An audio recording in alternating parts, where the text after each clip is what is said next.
Hi lovely booktubers, I'm Debs. Welcome back to my channel, Raina Reads Stuff. I am here in the book shack. I'm not wrapped up like Nanook of the North this week because the temperature has suddenly just risen loads. At one point in the week I've got a little weather thing there. It's attached to something on the roof. At one point this week, it was minus 7.6 outside. Today it's 11.7.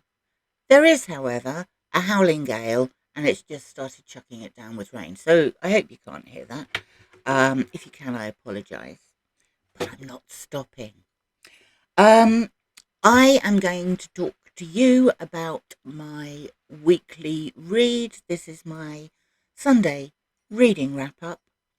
And it's been an odd sort of week. There was a point during the week, quite late in the week, where I thought I'm actually not going to have anything to talk about because I haven't finished anything. The reason I haven't finished anything is because I'm reading several chunky books, and I added a couple more this week. So I'm group reading War and Peace with a load of lovely booktubers, and that's great. I am well into volume 3 now, and I am still hoping to get it finished by the end of the month. Then I'm buddy reading SPQR with John David and Stephanie Cohen, and I'm about halfway through that, but that's much smaller. So again, by the end of the month, shouldn't be a problem, I hope, says she confidently. I do have, 10 days left to go. Then I decided that I would start 2 more. Now, these are ones that I have hooked out for Historathon, but they cross multiple quarters. So for those of you who don't know what Historathon is, it's an annual, year-long reading event set up by Vin at Revenant Reads. The year is divided into 4 quarters as we work our way through time, and the idea is that you read history books, non-fiction history books, according to the date that the quarters have been split into. And this quarter is prehistory to 500 CE. I've got 2 books that I'm really interested in reading that cross all of the time periods. So the second quarter is 500 to 1500.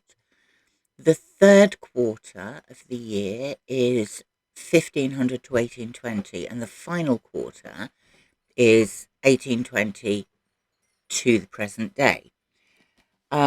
These don't go quite to the present day, but they come pretty close. So I've shown them before. One is Historic Speeches, and this is a Penguin book that is edited by Brian MacArthur.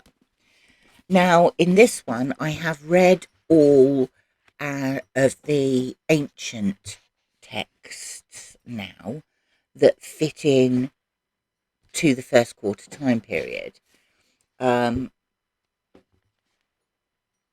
So we started with Moses. We've got Pericles, Socrates, Demosthenes, Cicero, Jesus, and then Muhammad. We also then, I then carried on and read Ethelbert, who was talking to Augustine. That's taken me up to 597, but I'll probably just continue and read it steadily until I've finished, to be honest, because it's quite interesting. Next up is William the Conqueror.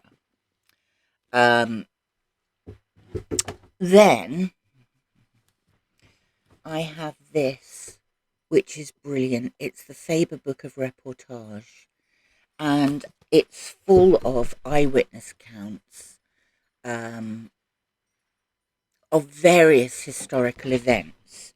So the ancient section of this starts off with an unnamed plague in Athens in 430. It's got Xenophon and the Greeks marching to the sea, 401 BCE. Plato on the death of Socrates, Caesar on invading Britain, Tacitus on Rome burning, and I've gone through, the eruption of Vesuvius by Pliny the Younger. I've gone through, I was meant to stop at dinner with Attila the Hun, which was Herodian. No, it wasn't. It was Priscus, 450. That was really interesting because it was very detailed, and it detailed not only what they ate but also the procedure for the dinner. And at the start of the dinner, Attila stood up, downed a glass of wine, and toasted the first guest on his right. Then he did the same thing with every single guest on his right, and then he did the same thing with every single guest on his left, by which time he must have been drunk as a skunk. And then they started the meal. But I love these. I love these in here. I've already read the next one, which is who is it? It's a Persian guy called Ibn Fadlan, and he is describing a Viking funeral in 922, and it's absolutely fascinating. So both of those I shall continue with. What's taken a hit this week is 1Q84, which I haven't read any more of at all, and I think I'm still only on chapter 4. So what with those, that's taken up quite a lot of my time this week. But I have read some other things, and they're all very short. Most of them are very short. So, January the 18th, which was Thursday? I think it was Thursday. Is AA Milne Day. It was his birthday, apparently, and I like a bit of AA Milne. So, in a blatant attempt to get my book count up for the Read What You Own challenge, I read Winnie-the-Pooh, The House at Pooh Corner, and Now We Are Six. These, I think, are the copies, well, they're the same editions that I read as a kid. These are all early 1970s.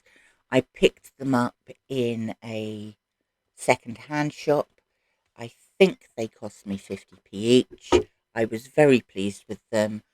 I have read them so many times, it's unbelievable, both as a child and reading to my children. And I love them. They're brilliant. Now, I was going to read an adult book by AA Milne called The Red House Mystery. And again, that would be a reread. But Holmes is Where the Heart is on next month.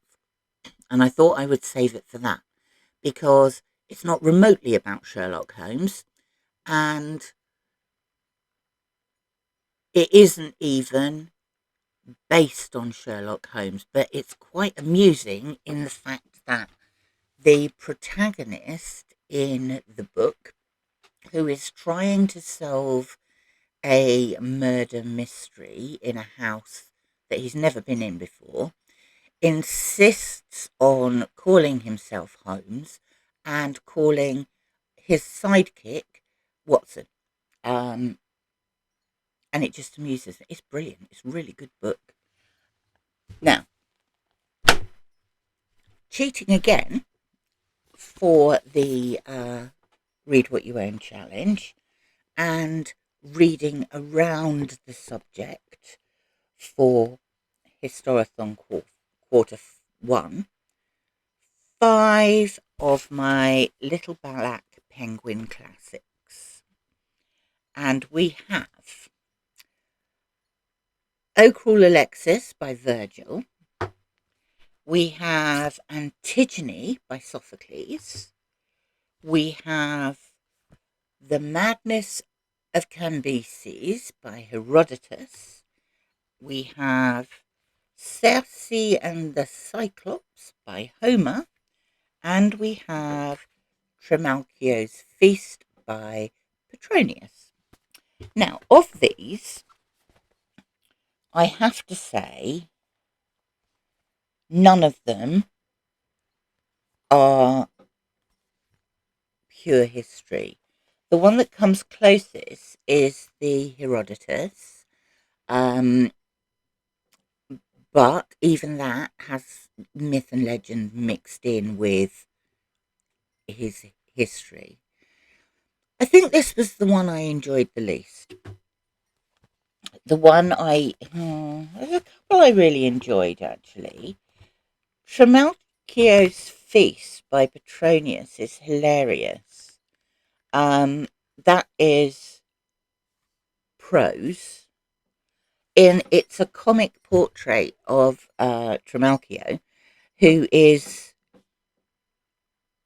was poor born, but he has amassed vast riches by being a wine merchant. He holds this feast in a bathhouse, big, huge banquet, and he's really he's quite vulgar, really, quite gauche, and it's the story of that feast. It's very funny. I did enjoy. Oh, O Cruel Alexis is pastoral verse. Yeah, this was quite good. Very easy read. It includes 2 sections. One is the Eclogues, and then we've got the Georgics book 4. So all of these black books are like a taster of a more full-blown classic. And I have to say, the ones I've hooked out all of the ones by ancient classical authors and read them.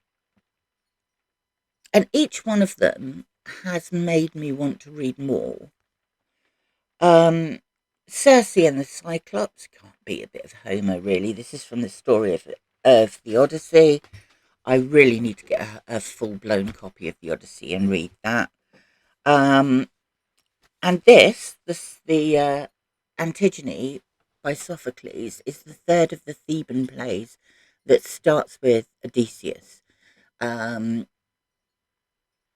No, I don't mean Odysseus at all, do I? I mean Oedipus. That's what I mean. Odysseus was the last one. Right. The Theban plays that start with Oedipus. So Antigone is one of Oedipus's daughters. Oedipus, by the time this play starts, Oedipus is dead. Antigone and her sister are the only survivors. They had 2 brothers who took opposing sides in a civil war, and both died. And the king has decided that only the one that fought on the winning side can be buried. Antigone pleads with her sister to help her bury the other one, but the king has ruled that no one should bury the traitor. So Antigone goes on her own, she does it herself, and is discovered, and there's a huge fallout. And you'll have to read it to find out what happens. It's really good, really good. And I'd like now to read the others. starting with the last one of a trilogy probably isn't the best idea. But I do that all the time. I'm really enjoying those little black books. I've run out of the antiquities ones, though, so I can't cheat with those anymore. The final book that I have read this week, John Wyndham, Jizzle. Look at that cover. Isn't that fab? I really like that cover.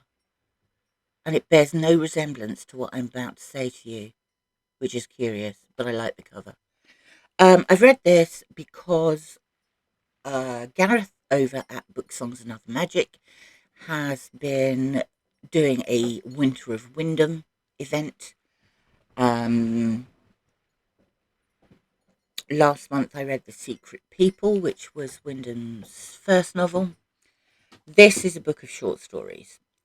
Jizzle, the title character, is a monkey. He's a monkey.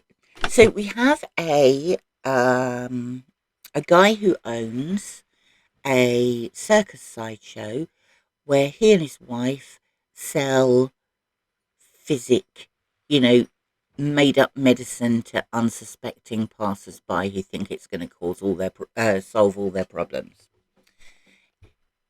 He's a bit of a drinker. He goes to the pub one night. He runs into this African sailor who tries to persuade him to buy Giselle,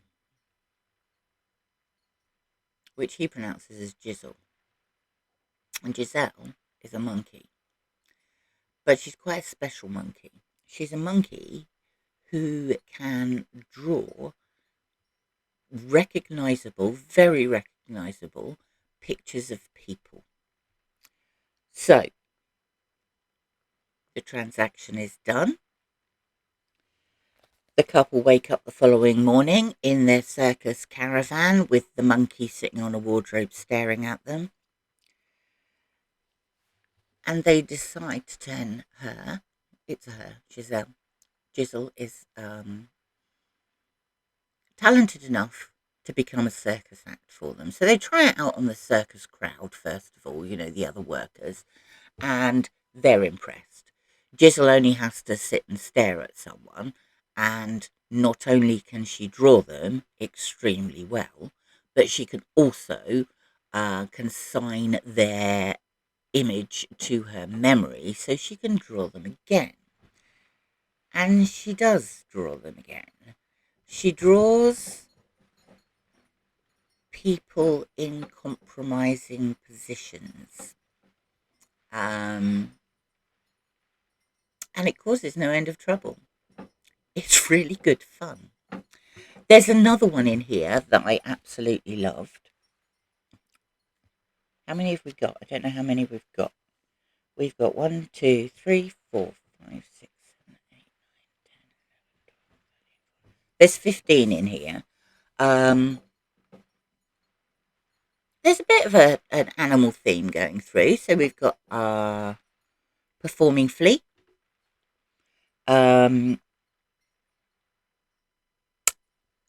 There's one, and I loved this one. It's called Chinese Puzzle, and it's one of the longer ones. Parents of a sailor who is in Japan or China receive a box from him. Inside the box is a very large egg. Excuse me, I've still got a bit of a cough. This egg is like nothing they've ever seen. And there's a letter from their son in there, which said they came across a wrecked Chinese ship. And 2 of the 4 people were dead. The other 2 were barely clinging on to life and later died. And one of them was very delicately carrying this egg. And he made him a promise that he would protect the egg. It wasn't going to be safe on the ship he was sailing on, so he had it properly packaged up and sent it home to Mum and Dad. Please look after this egg until I get home.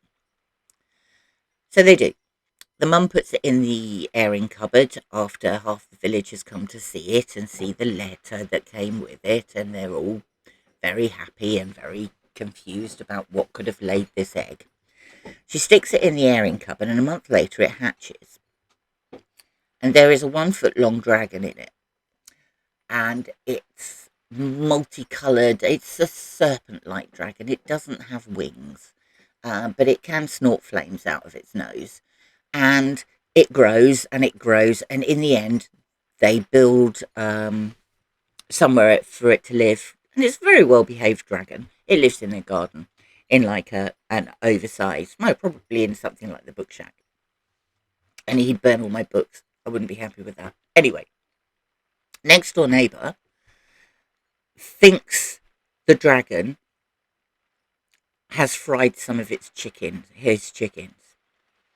So they go to the working men, the union, and his big argument, Idris. So we've got Bronwyn and Huel, who have the dragon, and then we have Idris, who lives next door. Idris decides that it's an imperial dragon, and in Wales, you should only have self-respecting red Welsh dragons. No imperialism here. Thank you. He gets up a couple of days later, and there's a red Welsh dragon in his hen house. And it is obviously the red Welsh dragon that has fried his chickens. This red Welsh dragon has wings, like all self-respecting dragons have. So Idris challenges Huel, or Idris's Welsh captured dragon is going to challenge the Chinese imperial dragon. What will happen? You actually will never guess. It's brilliant. These aren't necessarily traditional John Wyndham short stories, but they're very good, and they're worth a read, and I thoroughly enjoyed them. So, on Historathon, still midway through SPQR, read the time period relevant sections in the book of reportage and the book of speeches, but I think I'll probably carry on with that. Midway through reading SPQR, and on Monday I start another buddy read with Claire Shepherd, and I'm looking forward to this one. We're reading Buried by Professor Alice Roberts. So there should be more to talk about next. Mind you, I'm going on a bit considering I don't have anything to talk about. As far as the Read What You Own challenges, I have now read 71 books and I only have 29 to go. I am determined to last out until the 100 books are read. And when they are read, I am going straight to the shop because there are things I need to buy. Everybody does their wrap-ups and their best of the years and things like that at this time of year, don't they, at the beginning? I've spent the last 2-3 weeks watching everybody recommending these amazing books and not being able to purchase any. As soon as I've got that other 29 books out of the way, I'm going shopping. I think that's fair enough, don't you? Right, that's it for me for this week. Thank you very much for popping by. It's lovely to see you. Please like and subscribe if you would like to and you haven't done already. That would be lovely. And I will speak to you very soon. Thanks for watching. Happy reading.